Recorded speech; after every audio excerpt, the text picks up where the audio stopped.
Welcome in, everyone. This is Pucks and Brews. As always, I am your host, Michael Sparacino, alongside, excuse me, I got to start this. Liam, this is what happens when I don't have coffee.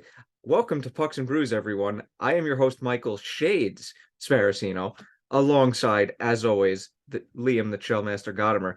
Well, we're already off to a poor start, so how's your day going, Liam? It's going pretty well. Shades, eventful work from home day, but a lot going on around the job. But same for you, I see. Yeah, work, and More work. here is my cold brew, large cold brew, and I need to take a sip of this right now. Ah, took a nap this afternoon, which I desperately needed, and this cold brew better wake me up, which it should. So this is episode 44 of Pucks and Brews, aka the episode before the 2023 Stanley Cup Final. But we'll get into that a little later in the episode. Hope everybody had a good weekend. Enjoyed the conference finals. But yeah, let's start it off with as I almost dropped my coffee. That would have been something, wouldn't it? It would have. Yeah, I would have. All right, good thing I didn't do that. All right, so That would have been tragic, very tragic. I mean, especially at this point in time. The cold brew is much needed. yeah, when I've literally only taken like two sips of it. Mhm. So, ay. All right, let's start off on a right note, shall we? Let's do it. All right, so since we recorded, more information came out between what happened with Kyle Dubas and the Leafs, aka the Brendan Shanahan press conference, which, of course, when we recorded was the day before. And As it always is. yeah, seriously, that's the luck we have. And he laid out basically the entirety of what happened. I'm not gonna delve into every single thing that happened because it was a lot to unpack. To make it short and sweet, Dubas's press conference happened. He basically said, I have to reevaluate, talk to my family, see what we want to do as a family. I might not be, or the vibe he gave off is I might need to take a step away from being a general manager. And long story short, Shanahan spoke to Dubas's agent. They had a framework of a deal in place. A couple days went by. The agent got back to Shanahan. A new framework for a deal was brought forth to him, which they did not originally agree upon. And basically, a combination of those two things, among like a couple small other things, and Dubas was out. Your thoughts, Liam? Yeah, Shades. I mean, there seems to be a lot of moving parts with this situation. The first thing for me is that Dubas not coming out right after the season and saying that he intends to come back. I think that he planted the seed of a lot of doubt in a lot of people's minds, whether that's Maple Leaf fans or whether that's Maple Leafs upper management, like Brendan Shanahan. And then that coupled with the framework of the deal, like you just mentioned about how it kept changing, just seemed like a recipe for disaster. And now Kyle Dubas is no longer a member of the Toronto Maple Leafs. But I do want to say this. I'd be remiss if I didn't mention, don't think that Kyle Dubas didn't see what was going on in Pittsburgh. And after the Maple Leafs got eliminated in the second round, perhaps it piqued his interest a little bit. That's a hot commodity. The chance to turn around the Pittsburgh Penguins, where they are, where they've been, with Sidney Crosby, who's still one of the best players in the world, with Evgeny Malkin and Chris Letang signed long term. So I think all three of those things combined created a perfect storm as to why Dubas is no longer with Toronto and now with Pittsburgh. Yeah, And let me just add, you said earlier that Dubas intended to take a step back. Well, he takes a step forward, becoming the president of hockey operations with the Pittsburgh Penguins, yeah, compared to being a general manager. yeah. AKA, he's going to become the boss of whoever the new general manager in Pittsburgh is. Right. And it should be noted that Kyle Dubas is going to be the general manager up through July. So for the draft, Dubas will be making the selections for the Penguins, and then they'll conduct a search from there on out. But we'll see. Good get for the Penguins, though. I guess so. It's just unfortunate that Toronto had to face who they did for like 5 years in a row. That is true. or Well, I'll be 6 or 7. honest. I'm a fan of Kyle Dubas. I think he's going to do well in Pittsburgh. I think Pittsburgh is making the best of what is a tough situation. Again, they had a decision to make last offseason, whether that's to re-sign Malkin and Letang, or whether they were going to go in a little bit of a rebuilding mode. They decided to go all in. Did not pay off for them this season. But again, Dubas has a chance to to turn that around. And let me also add, I think Toronto in this situation, and we'll get to them and their general manager and what's going on with them. I think they get the better GM at the end of the day than Kyle Dubas. So I actually think they get better. So that's my take on it. Interesting. But I think Yes. Pittsburgh gets better too. Both teams win. Yeah. See, my friend Joey brought up a stat to me the other day. It was basically that one game that Pittsburgh lost against Chicago at the end of the season. Because of that game, Pittsburgh missed the playoffs. Chicago got the first overall pick over, I forgot which team. They jumped in the standings. I'm too lazy to check. And like one other thing happened. Like so many revolving things happened. People got fired. Just like a lot of stuff happened because of that one game. And it was just like it's incredible how just what happened. It definitely is. It is. Yeah. So yeah, like we said, Dubas out in Pittsburgh. Excuse me, new in Pittsburgh, out of Toronto, and Toronto hires former Flames general manager Brad Treliving. Yeah, I like the move shades. Brad Treliving, he made the best of a bad situation, of a really bad situation last offseason. Again, Matthew Tkachuk, he was asked about it, I believe, in his opening press conference. Brad Treliving was with the Maple Leafs. He said, what do you have to say about the Tkachuk situation? You let him go, and he ends up becoming, or you trade him away, and he ends up becoming a pivotal piece to the Florida Panthers in their run to the Stanley Cup Final. And he said, I had no choice. He had no choice in doing so. He brought in Jonathan Huberdeau. And look, did Huberdeau have the best season? No, he didn't. But under a coach not named Daryl Sutter, do I think he's going to turn it around? Yes. Yeah. And they also get Mackenzie Weegar, who I would argue would be the Panthers' second best defenseman right now, behind Aaron Ekblad. So I think the Flames are in an okay spot. And I think Brad Treliving is a big reason for that. And I think he's going to bring experience to Toronto, and I think he's going to bring a waning attitude. And I think finally this year ended the stigma around the Maple Leafs that they can never get out of the first round and it's never going to happen. They finally get to the second round. And now I think Brad Treliving coming in offers an opportunity for the team to move forward and take next steps. Yeah. I like it. Yeah. Treliving was always looked at as, in my opinion, he was kind of an average general manager. Nothing really too great, but also definitely not one of the worst general managers in the league. But I think they definitely, like Toronto in general, definitely needed a fresh mind in there just after all the big moves the last couple seasons, and just they needed to pivot. They needed to pivot for sure. And I think, the Flames, again, it's easy to look at what Calgary did this past season and how they disappointed and they weren't able to make the playoffs in what was a wide open wild card in the Western Conference. But, years before that, the Flames were mainstays in the Stanley Cup playoffs. And, they had that wild series against the Edmonton Oilers 2 years ago where they ended up falling up short. But again, they had a lot of expectations going into that postseason. Remember the year Mark Giordano, a couple of years before the one I just mentioned, he won the Norris Trophy and the Flames had a terrific year. So Brad Treliving helped to build those teams. And I think he's going to do the same thing in Toronto with the Leafs. Yeah. And could have been worse. What happened? It could have been worse. Oh, Peter Chiarelli was out there. Just from my facial reaction, I think everybody knows my opinion on him. Jesus. Not a fan. No, not a fan, especially after his tenure with the Oilers. Just awful. Yeah, so good on both Toronto and Pittsburgh for getting two good GMs.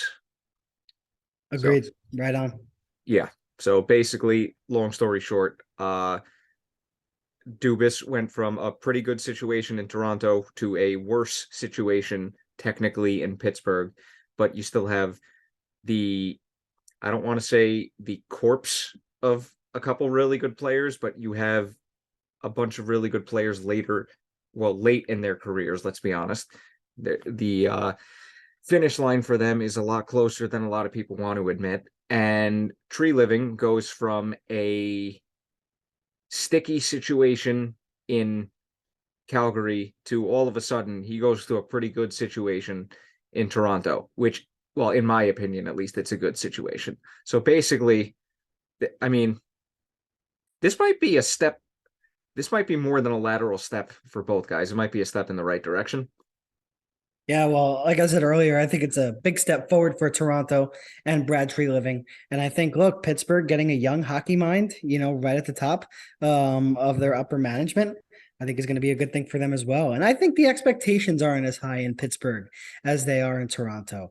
I think Pittsburgh fans, of course, they're passionate and they're loyal and they want to see their team win and get another Stanley Cup and be as dominant as they were all throughout the last decade. But I think that they realize that their time at the top is kind of coming to a close. And whatever Kyle Dubas is going to be able to do, maybe get them past the first round, maybe even the second round, that's all going to be gravy on top of what's going to be, the twilight years of Sidney Crosby, Evgeny Malkin, and Chris Letang's career.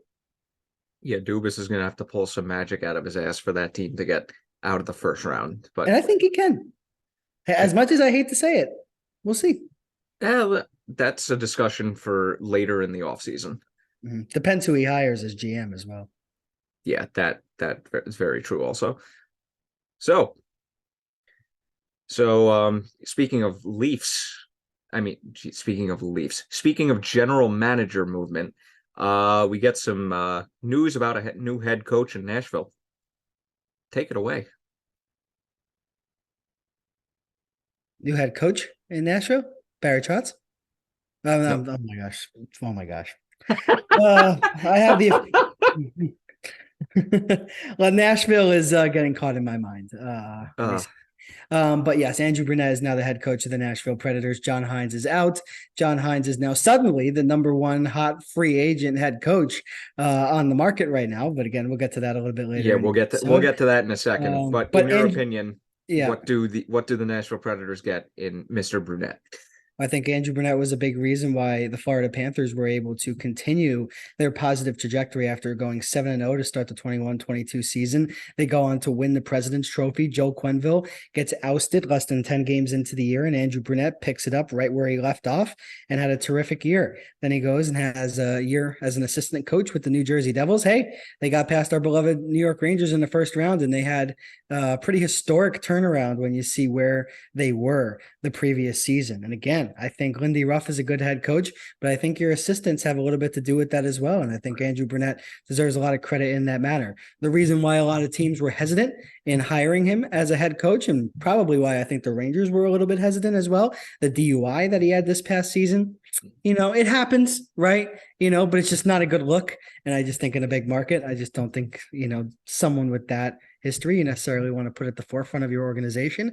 But with that said, Nashville's a young team, and Andrew Brunette, I really think, is going to bring them back to the wild card race in the Western Conference because it's weak. It's weak over there in the West. And Nashville is a nice, young, talented team that has a lot of good players, and we'll see where they go. And I think the perfect coach for their situation is Andrew Brunette. I like it.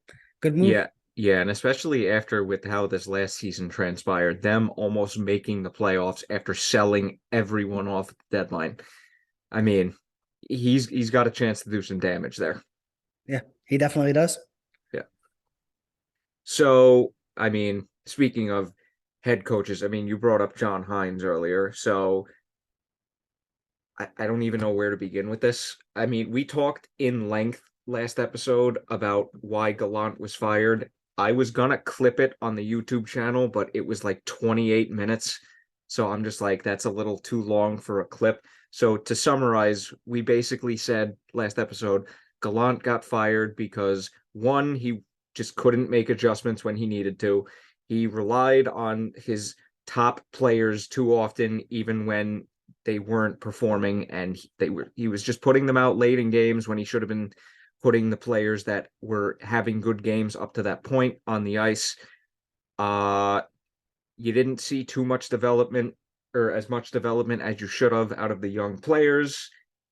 And yeah, he has his favorites. I thought his system was flawed just based on the team that they had. And like I said, willing to make adjustments. just a quick recap of what basically we said. If you said anything else, please chime in. Now you pretty much summed it up pretty well.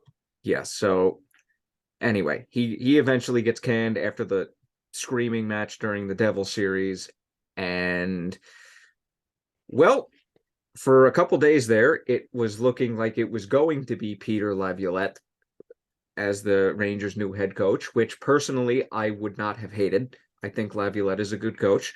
And then, well, we just talked about the Predators. They fired John Hynes, and all of a sudden, you're seeing everything on Twitter saying John Hynes is potentially the top candidate on the Rangers list at the moment. And I just went, oh boy, what did we just get ourselves into? What did Chris Drury just get himself into?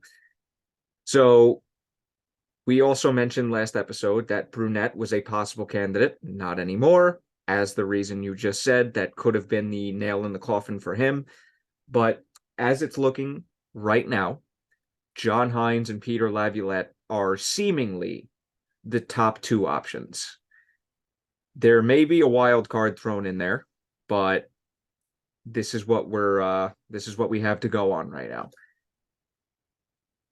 Go ahead. Yeah. Well, John Hynes was a teammate of Chris Drury's at BU. And if the screaming match is any indication, GM to coach relationship seems like it's something that's very important to Chris Drury. And probably a big reason why Gallant was fired was probably that screaming match. And again, the unwillingness to adjust, like you said. And I think Drury's mindset and bringing in a friend, a hockey mind that he knows well, he knows what he's going to bring to the table.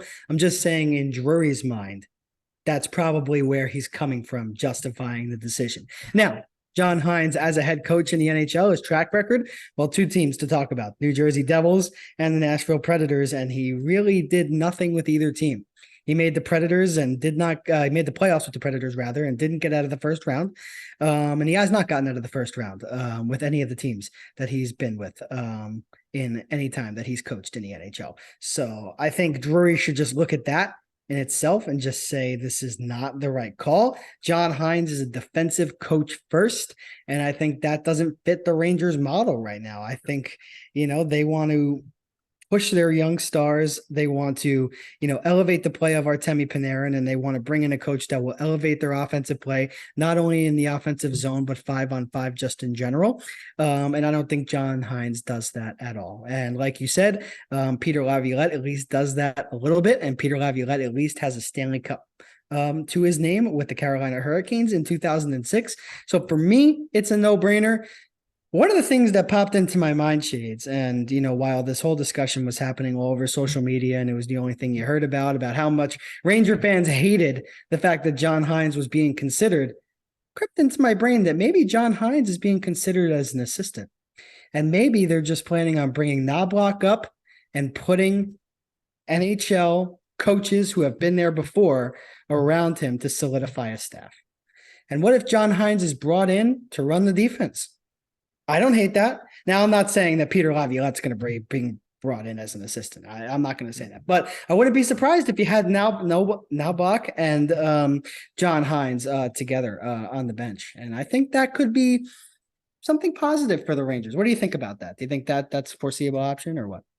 That is a very interesting thought. I hadn't looked at it from that standpoint, but I'm glad you brought up Knobloch because his name, like, it seems like it fell off the face of the earth once Hynes became available, which was a weird one.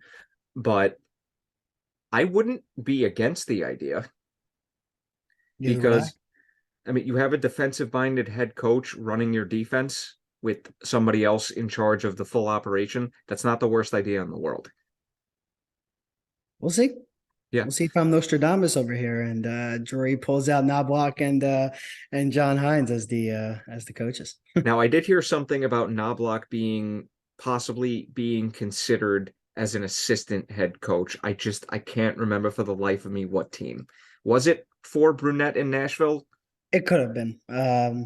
I'm just take this with a grain of salt because this was definitely a rumor being floated around, but I can't remember what team. So I apologize, but this is why, coffee.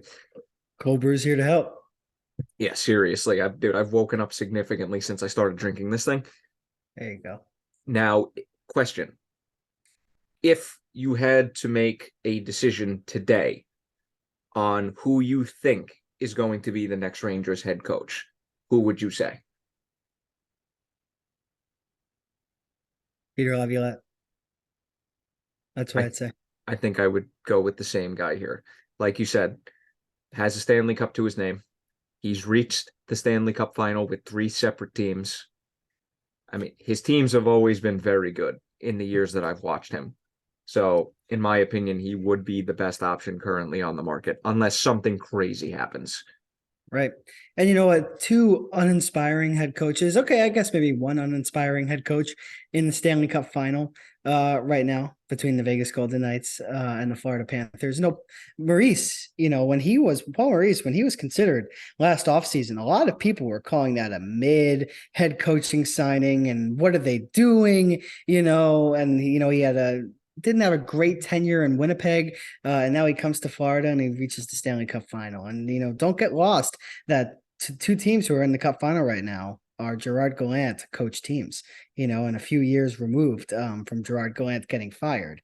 So maybe an experienced coach who can help unlock all the things that Gallant was unable to would help the Rangers a lot. But I would say Peter Laviolette right now be the next head coach, Rangers. Yeah, so the Rangers are about 2 to 3 years away from being in the Stanley Cup final based on Gallant's firing track record. Exactly. That would be pretty nice, wouldn't it? It would be. And I wouldn't mind having Peter Laviolette be the guy to bring us there. So, yeah. And one thing I forgot to mention earlier, one of the things that happened because of that Chicago-Pittsburgh game, Florida made the playoffs, and now they're in the Stanley Cup final. There you go. The ripple effect from one game is just absolutely insane. Can't make this stuff up. Indeed. That's why the NHL is the best. Yes. And best sport, worst league, but that's an entirely different conversation. I'll move on. So we just mentioned the 2 teams in the Stanley Cup final. The Paul Maurice coached Florida Panthers and the Jack Cassidy coached Vegas Golden Knights. And come on, Shades. What? Jack Cassidy? This is why the coffee. I'm gonna let you talk. Bruce Cassidy, everybody. Bruce Cassidy. Ay, Dios mío. I'm just messing with you. No, I'm so glad you called me out on that because I dead ass. I might not have noticed that. Just keeping it entertaining for everybody. My goodness. All right, this is about little more than halfway done. I'm getting there. I'm getting there. You're on your way. My God, that was pretty bad though. Thank you. No, so Bruce Cassidy coached Golden Knights. Ay. So real quick, the Vegas Golden Knights beat the Dallas Stars in the Western Conference Final after taking a commanding 3-0 series lead. Well, I feel like we have to talk about this. The Ben suspension for those 2 games.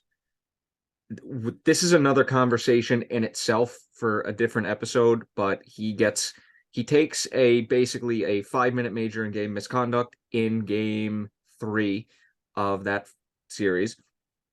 Within the first, I think, 2 minutes of the game, misses the rest of the game, gets suspended for games 4 and 5. Without him, Dallas plays great for 2 games, forces game 6. Ben comes back into the lineup. They play like absolute dog shit, and the Knights win in game 6, move on to the Stanley Cup final. Would you like to add something to this real quick? Well, I think if it ain't broke, don't fix it. And I think if you've won 2 straight games, what you don't do? You don't change your lineup. And, Jamie Benn's your captain, sure. But Jamie Benn also was extremely undisciplined in this series. And he also refused to speak after receiving that game misconduct and subsequent suspension. The captain of the Dallas Stars refused to speak after a playoff game in which he was the main reason why the team lost. And let's not forget that when he eventually did put out a statement, it was one of the stupidest things I've ever heard. Yes, it was. And if Pete DeBoer, I like Pete DeBoer as a coach, but he's got to bench him at that point. Mm-hmm. I get both sides of it. I do, but again, as the captain, you're held up to a higher standard, and Jamie Benn never reached that. Whether it was what he did to Mark Stone on that play, or whether it was again his inability to own up to his own actions, and his team suffered because of it. He entered back into the lineup in Game 6, and Dallas, arguably in that elimination game, played their worst game of the series, and that says I don't something think that was because their worst game. Oh, wait. they Excuse had me. a couple of stinkers in that series. That's what I'm saying. Yes. No, I agree with you. That was definitely their worst game of the series. My mind went worst game of the season. I don't know about that No, because I no. haven't. Yeah. Coffee. Coffee. But yeah. Dallas is one of those teams, right? They Yeah. just either show up or they don't. Yeah. And again, in Game 6, they didn't. Nobody did. Yeah, but we definitely, I mean, out of the four teams that were in the conference final, Dallas was the only one in my bracket that I actually had in the conference final. So I got one right this year. There you go. Yeah, I usually get like one right. So, but yeah, can't be doing that. Can't be doing that. And yeah, Vegas Golden Knights just ate the Stars alive when he was in the lineup, and Dallas has a couple tweaks to make before I look at them as a true cup contender, but they're not far off. Not far off. Yeah, they're not far off because they're consistently here, Shades. And they You have know? Jake Ottinger. And they have Jake Oettinger. And they have a pretty good general manager as well in Jim Neal. And Yeah. they have a pretty good head coach as well in Pete DeBoer, who I think a lot of people kind of gave a lot of crap. And I think he kind of shut the door on that. Brought his team all the way to the Western Conference Final. Took a really good Vegas team to 6 games. A series where you were down 3-0, almost made it interesting. So again, I think things are looking up for the Stars, but like you said, I think there are some improvements that need to be made before they take that next step. Yes. And now we go over to the Eastern Conference Final, which, Mm-hmm. well, should we just skip right to Moore's press conference? I think we should, because this was a quick series. It was a quicker series than a lot of people thought, including you and me. Yep, for sure. And well, 3 games went to overtime, and well, Florida swept them. And then Moore's press conference came, and while I see what he's saying, I fully understand what he's saying. It was not the right choice of words. I totally agree. Yes. I don't think that they got thoroughly outplayed. I think if you look at this, just from the outsider's perspective, 5 or 6 years from now, and say, wow, Panthers went and they swept the Hurricanes and they went all the way to the Stanley Cup Final, maybe even won the Stanley Cup Final. You're going to think that the Panthers were this dominant team that just bulldozed through everybody. Well, that's not the case. I think Carolina, if they desperately missed Andrei Svechnikov in that series. They desperately had a lack of goal scoring in that series. Freddie Anderson and Antti Ranta weren't that sharp. And again, their best players weren't playing like their best players. And again, it really comes down to special teams as well. And, special teams wasn't good enough. The power play hasn't been good enough all year. And when you lose 2 overtime games in a row in games 1 and 2, including the first one, in what was it, 4 overtimes? Yeah. You're kind of deflated from there on out, and it's hard to pick yourself back up, especially going down 2-0 into the opposing barn in the Florida Panthers at the BB&T Center. And, they just couldn't figure it out, couldn't figure out Bobrovsky. And I said it, Shades. I said it last episode. I may not have picked Florida to win the series, but I said if Florida was going to win the series, it's Sergei Bobrovsky. And I think looking back at the series in hindsight, they won this series because of a combination of Sergei Bobrovsky and Matthew Tkachuk. Yeah. Yeah, no, Tkachuk especially. Now, I misspoke. I said three games of overtime. It was technically only 2 games of overtime, but it was 3 games worth of overtime. Yes. If you know what I mean. Because and 1 game was decided in the last 30 seconds as well. Yes, aka game 4. Right. So close to 3 overtime games as well. So yeah. And all 4 games were 1-goal games. Mm-hmm. Hey, you said it. Svechnikov being out definitely played a key factor. If he was in, this series probably goes at least 6. I agree with you, and it's really crushing for the Hurricanes, who are desperately trying to find a way to get out of the Eastern Conference. And they're desperately trying to find a way to win a game in the Eastern Conference Final. There's that as well. But this was the year where there was no Rangers, There was no Toronto. There was no Boston. There was no Tampa Bay. There was no significant hurdle. And they fall in the fashion they did to a Florida Panthers team who, prior to this year, hadn't made it out of the first round in quite a while. Well, I mean, they made the second round last year and then just got Oh, walloped by Tampa. right. Last year, yes. Well, the story of this series, unlike Dallas and Vegas, it obviously, like we said, 1-goal games in all 4 games. Carolina came out flying pretty much every game. Florida would, I don't want to say they would take a miraculous lead, but they would take a lead and then they would just clamp down the middle of the ice and just keep everything to the perimeter.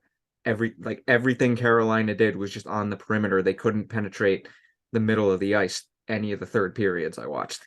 So that's what you have to do. that is good coaching, and that is players buying into the system right there. Yes, it is. Paul Maurice, man, good coach. Good coach. Mm-hmm. All right. Well, we just recapped the conference final, both of them, and well, we got Vegas against Florida in the cup final. I'm misspeaking all over the place this episode, but we are here. We are here. We are where we are. It's time for the Stanley Cup Final. It is currently Thursday, June 1st. Game 1 will be played Saturday, June 3rd, and Vegas has home advantage. Florida has Sergei Bobrovsky. What are your predictions for this series, Liam? I have faded them the entire playoffs, but I'm not going to do it this time. I think Vegas is going to win the Stanley Cup, and I think Vegas is going to win in 6. Keep it short and sweet. I think, if Aiden Hill wins the Stanley Cup for the Vegas Golden Knights, I mean, that will be one of the most incredible goaltender runs that we've seen in quite a while from a guy who, wasn't a NHL starter at the beginning of the year. Maybe wasn't even an NHL backup at the beginning of the year. He was injured, and I think he spent some time in the minor league system for the Coyotes way back when. He's been around the block. But yeah, I think the Panthers have had an incredible run, but I think the Vegas Golden Knights are a team of destiny, and I think they're going to win the Stanley Cup. They're not going to lose again. Not again. I don't think so. Now, there was something that you and I disagreed on in the group chat when I said that Vegas was a step up from Carolina. Let me get more context around that statement. Carolina was playing shorthanded the entire playoffs. Vegas is basically the complete opposite of last year. They're actually fully healthy, besides, obviously the goaltending situation, which up to this point hasn't mattered for them. But I mean, in my opinion, Vegas had the harder route to the cup final. Now, you can argue, you can definitely put an argument against that. Yeah. But Boston was injured to shit after game 4. Florida took advantage. Now, granted, game 5 was a must win for them. If they lose that game, they're not here right now. But game 6 and 7, they were the much better team, in my opinion. They go on to the second round and play the Toronto Maple Leafs, who didn't show up until game 4. That's on Toronto. But like I said, Florida took advantage. Conference final, they took advantage of a short-handed Hurricanes team. Svechnikov may have been the X factor for the Hurricanes, but, we'll never know because playing the what if game is pointless. And now they're going against Vegas, who, I mean, I don't want to say this was a weak Western Conference this year. It was more competitive than it has been, or probably should have been, in the second round and conference final. But I just look at the East, man. It's like, we talked about throughout the season, like how stacked the East was, and then the playoffs happened, and we're just like, what the hell happened? This is not the cup final matchup I had, but I also have Vegas in 6 because, hey, you go against the best 2 players arguably in the world in McDavid and Draisaitl, in the second round, and then you beat let's face it, a pretty good Dallas Stars team in the conference final, where they probably should have beat them in 4, but it happened in 6. And the real question is going to be, is Bobrovsky going to continue to go full God mode? Well, yeah, I think that is the big question. And let me just address what you said before. I mean, I'm going to make the argument that the tougher road was for Florida. And again, like you went through what Florida's road was, I'll go through what, Vegas's road was. And again, they went through the Winnipeg Jets, again, who were let's team, also not, yeah. Now that one, Scheif, no, was it? Hellebuck, No, I'll give you that for sure. Morrissey and was it Scheifele that got injured? Yeah, Scheifele as well. Yeah, so that has to be taken into consideration also. So both first rounds were sort of a wash. I mean, I see why you say the first round for Florida was a little bit of a wash, but I think Boston was the best team that we've seen in a very, very long time. But I do see what you're saying about Ullmark and Bergeron. Bergeron wasn't healthy for probably the entire series, and Ullmark ended up not playing Game 7. But I think when you compare just the two teams, even when injured, the Winnipeg Jets and the Boston Bruins, I think Boston is the tougher matchup. But again, I'm not trying to discount now the injuries. Just a side note. So I actually went back and looked at Boston's scoring throughout the season. They only had 2 players hit 60 points all season, which was shocking for a team that had 65 wins. If I would have realized that at the beginning of the playoffs, I would have heavily thought about taking Florida more than I did. Well, see, for me, I mean, that would just make me want to take Boston even more in the playoffs, because you're telling me that all 4 lines can produce. I mean, if the highest point getter is 60 points, and well, no. Pasternak had like 113. Pasternak had 113. Marchand had 60 something. Everybody else was 58 and less. The reason why I think Boston was favored and why they had a really great season was because of their depth. And that's why I think you have, a little bit of low goal totals, because everybody on the team was producing. Everybody had a great year, except in the postseason. So for the jump cut purposes, we'll pick up where we left off, just because I don't remember the exact statement that we left off on. But Liam, you were saying, again, I can't speak. Yeah, I can't speak. It's all right. It's all right. Drink that cold brew, buddy. I was just almost done. Lift it up in the air. I was just advocating for Florida's road to the Stanley Cup Final to be harder than Vegas's was. I just went through Winnipeg and both first round series for that matter. I think, again, Boston was very, very injured, and they did not have their Vezina winning goaltender, who's probably going to win the Vezina, let's be honest. And they didn't have their number 1 center, who, a number 1 shutdown center in the playoffs. You kind of need that if you want to win. But I think Boston was a juggernaut, and their depth was a big reason why they had the season that they did. But Winnipeg also had Connor Hellebuck as well. But again, they lost 2 of their big players. So for me, I think it's close, but I think the tougher matchup in the first round is for Florida. But I totally understand your reasons for disagreeing. I mean, I get it. Trust me. And I really would like people to interact and on the YouTube clip and say down below, who had the harder road to the Stanley Cup Final? Was it Florida or Vegas? And let us know why. And then in the second round, Vegas took on the Edmonton Oilers in what was a series that I once again faded Vegas. And again, Edmonton is a very tough team. Leon Draisaitl, Connor McDavid, Stuart Skinner, not the greatest goaltender, but again, Vegas had Adin Hill. So, you can really say the goaltending was a wash. But again, that's a tough series. Florida had to go up against in the second round the Toronto Maple Leafs. And like you said, the Leafs didn't really find their game until Game 4. I mean, I would probably maybe call that series a wash, to be honest. I think, if the Maple Leafs had just found it and just built off of their momentum in the first round, I think they maybe could have taken out the Panthers, but they just never could. And there's no explanation for that. So I'm totally with you there. And then in the conference finals, I was not sold on Dallas from the very beginning. They had the far better goaltending, and they still lost. And Yeah, it was kind of a landslide if you take away the last two wins of that series. So I think that was a pretty easy series for Vegas in hindsight. And then Florida in the conference final, they take on Carolina.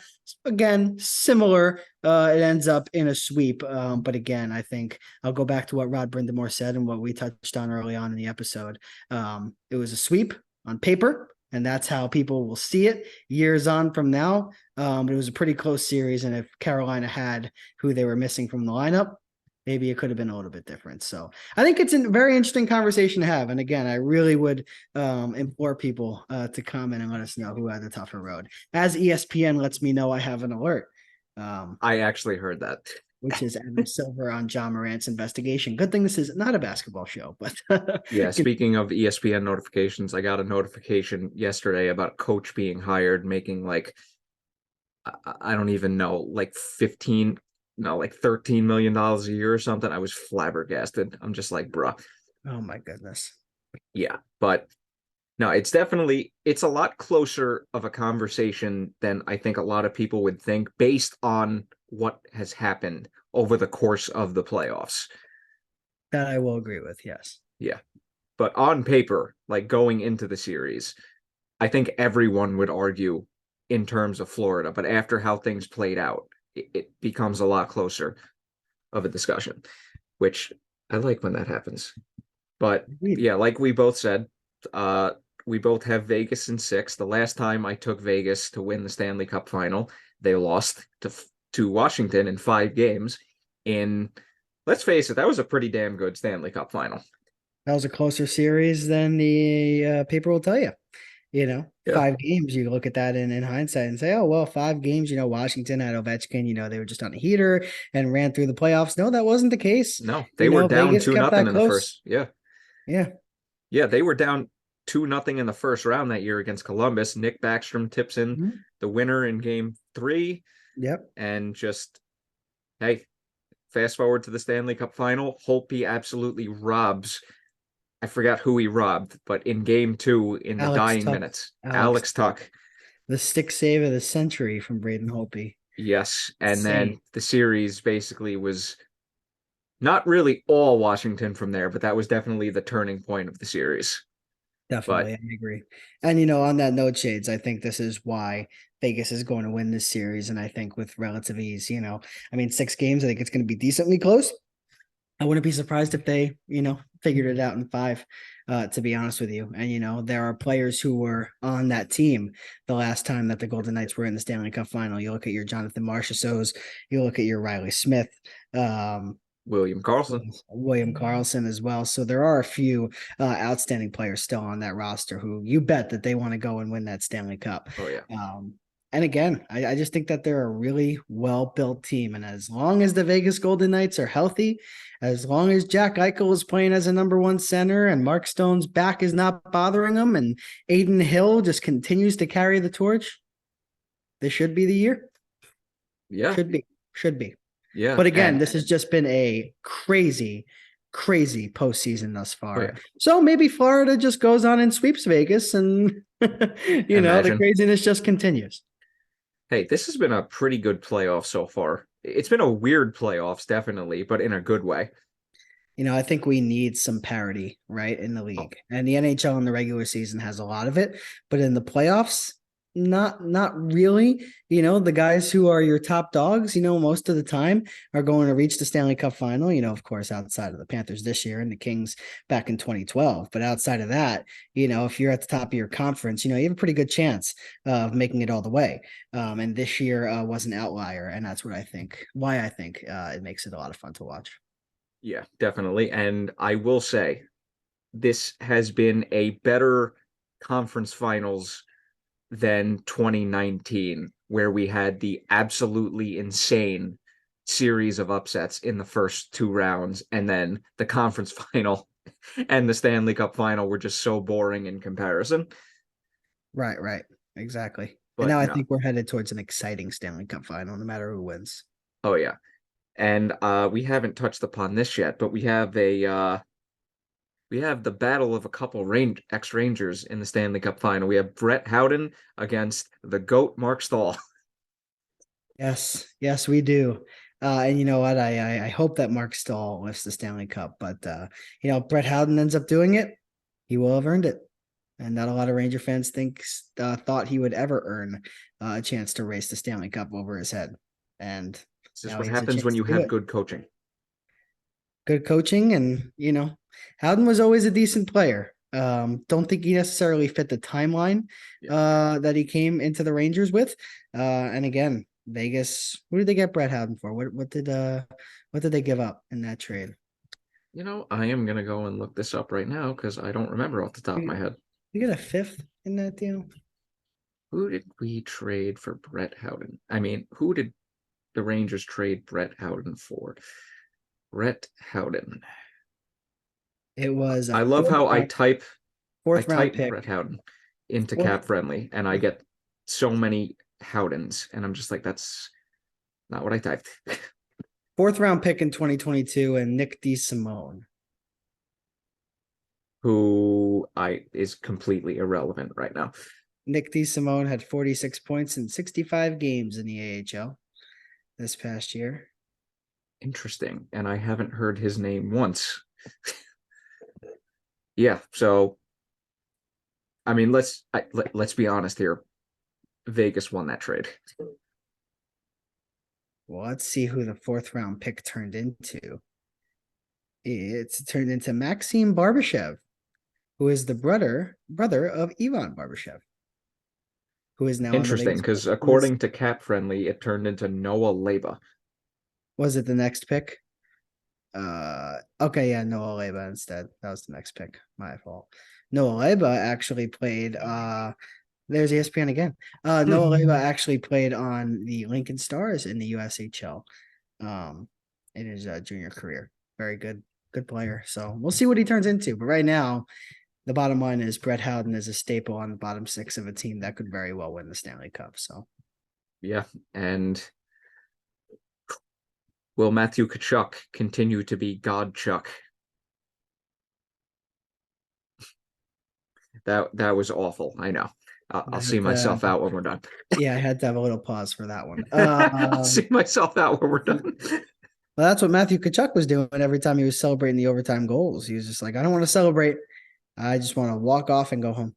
And that's what he did. And he walked his way all the way to the Stanley Cup final. Yep. And hopefully this will be a better cup final than 2 out of the last 3 that we have gotten. Not referring to last year with Colorado and Tampa, because that was a good cup final. But the 2 prior to that, yeesh. Mm-hmm. But yeah, Dallas versus Vegas versus Florida. Jesus. Okay. I'm gonna quit while I'm ahead right now, even though I'm way behind. Mm-hmm. So Dallas. Oh my goodness. Oh my God. Vegas versus Florida. 2023 Stanley Cup Final. You and I both have Vegas in 6. Hopefully they will win this year and avenge their 2018 Stanley Cup Final loss to the Washington Capitals. I'm doing all right. I'm on a good run right now. And this will be Vegas' second trip to the finals in their 6-year history, where they have made the conference final, including this year, 4 out of the 6 years. Let's be honest, they have been the most successful team over the last 6 years to not win the cup, which is saying a lot. And a fun fact, both teams appearing in their second ever Stanley Cup final. Which Interesting. And we're bound to get a first time ever cup winner, which I am very excited about. That is always a good sign as well. Yes. Attest to the postseason that we've had. Yes. And hockey season's almost over, but we're going to enjoy it for the last series that we can before we take before the draft and free agency and everything. But that's for a couple weeks down the road. But yeah, hopefully this will be a good cup final. As always, I have been your host, Michael Shade Sparacino, alongside, as always, Liam the Showmaster Godimer. Follow us on all of our socials listed in the description below. And I think I need to see another Matthew Tkachuk overtime winner just to see what his celebration is going to be. What would the Vegas Matthew Tkachuk overtime winner look like? That'd be fun. Ooh, that would actually be pretty damn interesting. Yes, That would be pretty damn interesting. Well, this has been episode 44 of Pucks and Brews. Enjoy the Stanley Cup Final, everyone. see you.